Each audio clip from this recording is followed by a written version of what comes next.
Naranasan mo na bang bastidin, tanggihan, o hindi pansinin? Yung tipong binigay mo na ang lahat, pero ang sagot pa rin ay hindi, masakit, nakakahiya, at minsan nakakababa ng tiwala sa sarili. Pero teka, paano kung sabihin ko sa'yo na ang bawat rejection ay hindi sumpa kundi biyaya?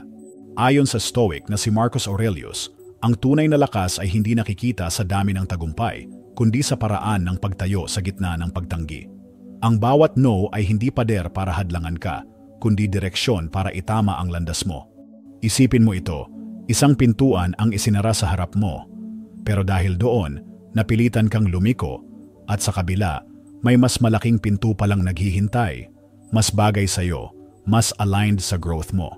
Ang Stoicism ay hindi tungkol sa pagpapanggap na okay ka kahit hindi. Ito'y tungkol sa pagyakap sa sakit pero hindi pagpapatalo rito. Itinuturo nito kung paano gawing sandata ang rejection at hindi kahinaan. Kaya kung ikaw ay kasalukuyang na-ignore, na-bypass o na-disconnect, huwag mong sayangin ang energy mo sa paghahabol. Gamitin mo ito para buuin ang sarili mong halaga mula sa loob palabas. At sa video na ito, bibigyan kita ng 13 Stoic lessons kung paano gawing advantage ang rejection, hindi para makaganti, kundi para manalo sa sarili mong laban.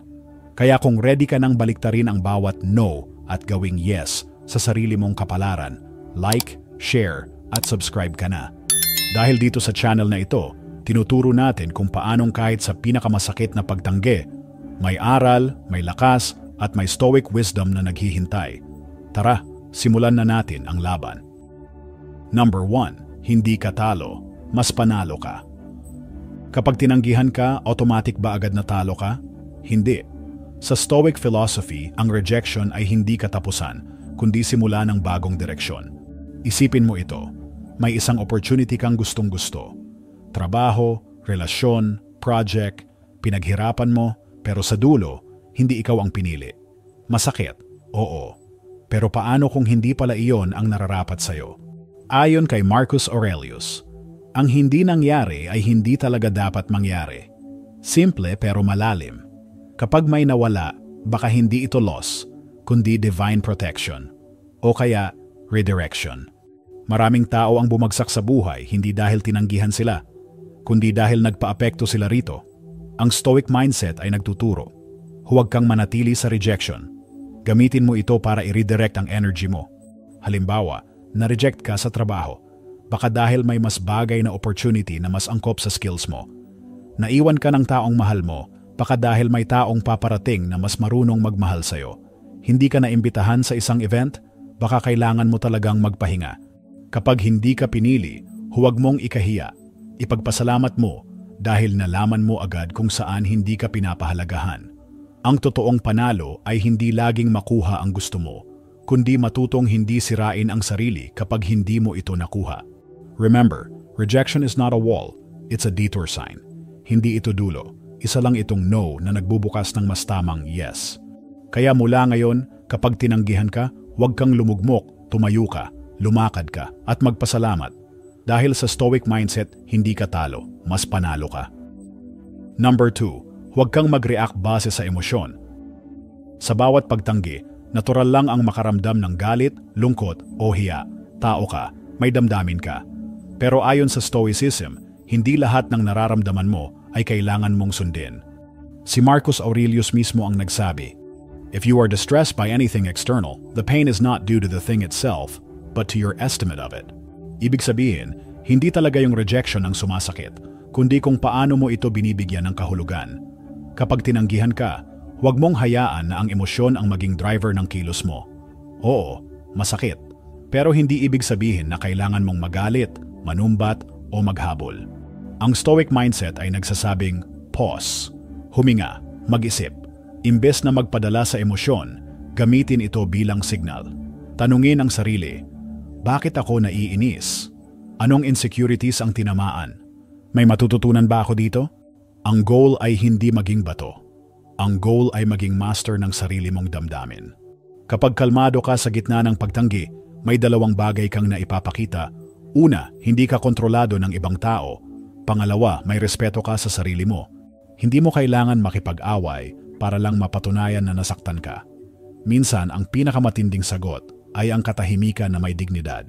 Kaya sa susunod na ma-reject ka, sa text, sa harap ng madla o kahit saan, huwag mong hayaang ang emosyon ang magdesisyon para sa'yo. Kalma lang, dahil ang tunay na matatag, hindi reactive, kundi disiplinado. Number 3, alisin sila sa isip mo. Hindi ito tungkol sa pag-pretend na hindi ka nasaktan. Hindi rin ito tungkol sa biglaang paglimot. Ang tunay na stoic na approach, pagpapalaya sa sarili mo. Kapag na-reject ka, madalas paulit-ulit mo yung iniisip. Bakit ako hindi pinili? May mali ba sa akin? Anong kulang ko? At habang binabalik-balikan mo yung eksena sa isip mo, para kang nakakulong sa sariling emosyon. Pero ito ang aral ng Stoicism. Hindi mo kontrolado ang ginawa nila, pero kontrolado mo kung gaano katagal mong dadalhin ang sakit. Ang pag-aalis sa isip mo sa kanila ay hindi kawalan ng puso. Isa itong act of self-respect. Parang sugat na hinahayaan mong maghilom, hindi mo na pinapakialaman, hindi mo kinakamot, kasi alam mong kapag pinilit mong balikan, lalo lang lalalim. Gamitin ang panahon para bumuo ng bagong focus, magbasa, gumawa ng art, mag-ehersisyo, makisama sa mga taong marunong magpahalaga. Doon mo i-redirect ang energy mo sa mga bagay na nagpapalakas sa'yo, hindi sa mga taong nanira ng loob mo. Tandaan, hindi mo kailangang bitbitin ang taong nanakit sa'yo sa isip mo araw-araw. Hindi mo kailangang dumaan sa lahat ng lugar na may alaala niya. Hindi mo kailangang hintayin ang closure. Minsan, ang closure, ikaw mismo ang gumagawa. Kaya kung gusto mong gumaan ang loob mo, huwag mong bitbitin ang bigat na hindi naman sa'yo. Alisin mo sila sa isip mo, hindi dahil sa galit, kundi dahil pinili mong mahalin at buuin ang sarili mong kapayapaan. Number 4, patunayan ang halaga mo. Kapag na-reject ka, pakiramdam mo minsan, para kang invisible. Hindi ka nakita, hindi ka pinili, hindi ka pinahalagahan. Pero sa halip na mawalan ng gana, gamitin mo yan bilang gasolina. Ayon sa Stoicism, ang halaga mo ay hindi dapat nakabase sa tingin ng iba, kundi sa gawa mo, sa karakter mo, sa disiplina mo. Kaya kung feeling mo binaliwala ka, ito ang perfect moment para patunayan ang sarili mo. Hindi sa kanila, kundi sa sarili mo mismo. Na-bypass ka sa promotion? Galingan mo pa sa trabaho? Na-ghost ka? Mas pagtuunan mo ng pansin ang growth mo. Hindi ka napili. Gumawa ka ng daan kung saan ikaw ang boss ng sariling tagumpay mo. Tulad ng sabi ni Marcus Aurelius, waste no more time arguing what a good man should be. Be one. Walang saysay ang paghabol sa validation ng iba. Mas mahalaga na ikaw mismo, alam mo ang halaga mo, at pinapatunayan mo ito sa pamamagitan ng aksyon. Mag-volunteer, mag-aral, magtayo ng side hustle, magsimula ng bagong routine. Ang goal ay hindi para ipakita sa kanila. Ang goal ay para mas mapalapit ka sa best version ng sarili mo. Kapag nakita mong nag-grow ka dahil sa rejection, dun mo marirealize, hindi ka pala natalo. Ginising ka lang para mas buuin ang sarili mong panalo. Kaya mula ngayon, kapag hindi ka pinili, huwag kang magtampo. Patunayan mo ang halaga mo, tahimik, disiplinado, at buong dignidad. Number 5, manahimik, pero makapangyarihan. Sa panahon ngayon, parang mas malakas ang maingay. Yung mabilis mag-post, malakas sumigaw, mabilis magreklamo kapag na-reject o na-ignore. Pero sa Stoic philosophy, ang tunay na lakas, tahimik. Kapag binaliwala ka ng isang tao, minsan gusto mong sumagot. Gusto mong ipakita na nasaktan ka. Gusto mong malaman niya kung gaano siya kawalang kwenta. Pero tanong, para saan? Para patunayan mong apektado ka? Ang katahimikan ay hindi kahinaan. Ito ay disiplina. Ito ay kontrol. Ito ay respeto sa sarili mo. Kapag pinili mong manahimik sa gitna ng rejection, nagpapadala ka ng mensahe, hindi para sa kanila, kundi para sa sarili mo. Hindi ako basta-basta natitinag. Hindi ako kailangang intindihin. Alam ko ang halaga ko. Sa mundo ng instant reaction, instant comment, at instant confrontation, ang hindi pagsagot ay rebellion. Kapag hindi mo sila pinansin, pinapakita mong hindi ka nagmamadali para sa validation. Kapag hindi mo sila hinabol, pinapakita mong hindi mo kailangan patunayan ang sarili mo sa taong hindi marunong kumilala ng halaga mo. Ang Stoic ay hindi cold. Ang Stoic ay centered. Tahimik siya hindi dahil wala siyang pakialam, kundi dahil mas pinipili niyang protektahan ang kanyang peace kaysa pumasok sa walang saysay na drama. So next time na i-ignore ka o bastidin ka, Huwag kang mag-post ng cryptic quotes. Huwag kang maghabol ng sagot. Huwag kang maghanap ng closure. Manahimik ka, pero buo ka. At sa katahimikan mo, doon nila mararamdaman ang presensya mong hindi kailanman kailangan sumigaw para marinig. Number 6. Patunayan mong mali sila. Kapag may taong nag-doubt sa'yo, may dalawang choice ka. Una, magalit at magreklamo. O pangalawa, manahimik at patunayan mong mali sila. Sa Stoicism, hindi natin kontrolado ang iniisip ng iba. Pero alam mo kung ano ang kontrolado mo? Ang kilos mo. Hindi mo kailangang i-post ang buong buhay mo para lang ipakitang kaya mo rin. Kailangan mo lang mag-focus, magtrabaho, at hayaang ang resulta ang magsalita. Hindi ka raw creative? Gumawa ka ng content, ng art, o ng project na magpapatunay ng kabaligtaran. Hindi ka raw seryoso sa goals mo. Ipakita sa pamamagitan ng consistency mo. Araw-araw, kahit walang nanonood, kahit walang pumapalakpak. Ayon kay Marcus Aurelius, "Don't waste time arguing what a good man should be one." Sa halip na ipaglaban ang halaga mo, gampanan mo ito. Tahimik. Totoo. Hindi mo kailangan ipagyabang ang progress mo. Hindi mo kailangan ipakita ang bawat hakbang. Kapag dumating ang panahon, makikita rin nila. Pero sa totoo lang, hindi mo rin kailangang ipakita sa kanila. Dahil sa huli, ang tunay mong goal ay hindi ipakita, kundi maabot. Kaya sa bawat pagtanggi, bawat insulto, bawat pangmamaliit, i-convert mo yan bilang energy pang tulak sa sarili mong level up. I-mute mo sila, hindi lang sa cellphone, kundi sa isipan mo. I-focus mo ang sarili sa mission mo. At kapag naabot mo na yung tagumpay na dati nilang tinawanan, wala ka nang kailangang sabihin. Ang resulta mo na ang sumagot para sa'yo. Tahimik ka man, pero hindi ka invisible. At sa oras na makita nila ang ginawa mo sa sarili mo, doon nila marirealize kung gaano sila nagkamali. Number 7. Mag-enjoy ka, buhayin mong muli ang sarili mo. Kapag ni-reject ka, natural lang na mawalan ka ng gana. Parang ayaw mo nang lumabas, makihalubilo o ngumiti. Pero tandaan mo ito, hindi ka buhay para lang sa approval ng iba. Buhay ka para maranasan ang mundo, kahit hindi ka pinili. Ayon sa Stoic mindset, hindi mo kontrolado ang ugali ng iba, pero kontrolado mo kung paano mo pinipili ang response mo. Kaya imbes na magmukmok sa lungkot ng rejection, piliin mong mag-enjoy. Hindi ito escapism, hindi ito pagtakbo. Ito ay intentional healing. Kapag lumabas ka para mag-hike, tumawa kasama ang barkada, subukan ang bagong hobby, o kahit simpleng maglakad mag-isa habang may music sa tenga, tinuturo mo sa sarili mong kaya mong mabuhay at maging masaya kahit wala sila. Gawin mo ang mga bagay na dati mong gustong gawin pero hindi mo nagawa. Balikan mo ang sarili mo bago ka nasaktan. Mas kilalanin mo kung sino ka, ano ang nagpapasaya sa'yo, at anong klaseng mundo ang gusto mong itayo sa paligid mo. Kapag pinili mong pasayahin ang sarili mo kahit na-reject ka, yan ang tunay na rebellion. Hindi mo hinayaan ang iba na sirain ang araw mo, ang buhay mo, ang pananaw mo. Kaya mula ngayon, gawin mong lifestyle ang saya. Hindi dahil gusto mong ipakita na okay ka, kundi dahil pinipili mong maging okay. Maglakbay, matuto, magsaya, at sa bawat hakbang, buhayin mo ang sarili mong liwanag. Rejection is real, pero mas totoo ang recovery. At minsan, ang pinaka-stoic na gawin ay ang tumawa sa gitna ng sakit at sabihing, hindi man ako pinili, pinipili ko pa rin ang maging masaya. Number 8. I-build ang social value mo. Na-reject ka? Parang hindi ka nakita? Parang invisible? Perfect. Gamitin mo yan bilang sign, hindi para umatras, kundi para mag-level up. Sa Stoic philosophy, hindi mo kailangang ipilit ang sarili sa mga taong hindi nakakakita ng halaga mo. Ang kailangan mong gawin ay iangat ang sarili mo sa paraang hindi mo kailangang magpaliwanag. Kapag hindi ka napansin, huwag kang maghabol ng atensyon. Gamitin mo ang oras at energy na yon sa self-enhancement. Mag-gym, magbasa, matuto ng bagong skills. Ayusin mo ang pananamit mo, hindi para magpa-impress, kundi para ipakita na may respeto ka sa sarili mo. Kapag gumaganda ang katawan mo, lumalawak ang kaalaman mo, at lumalalim ang purpose mo, natural na aangat ang social value mo.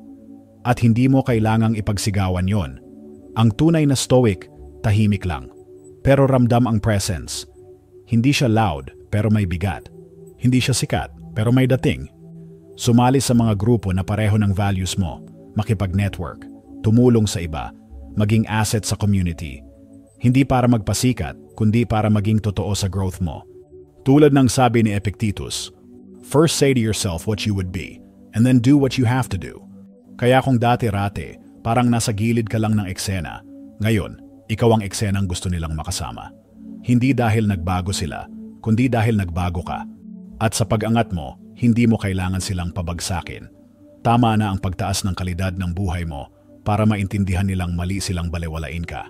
So go build in silence, build with purpose, and let the new you speak for itself. Number 9, huwag kang makipagpilitan. Kapag hindi ka pinansin, anong instinct mo? Mag-message ulit? Magparamdam pa? Mangulit? Pero tandaan mo ito, ang sarili mong dignidad ay hindi dapat nakadepende sa scene ng ibang tao. Sa Stoicism, tinuturo sa atin ang halaga ng emotional discipline. Kapag hindi ka pinili o sineryoso ng isang tao, huwag mong ipilit ang presensya mo. Hindi mo kailangang pilitin ang atensyon ng taong kusang lumalayo. Ang paghabol ay nauubos. Hindi lang oras, pati tiwala mo sa sarili mo. Sabi nga ni Marcus Aurelius, the best revenge is to be unlike him who performed the injury.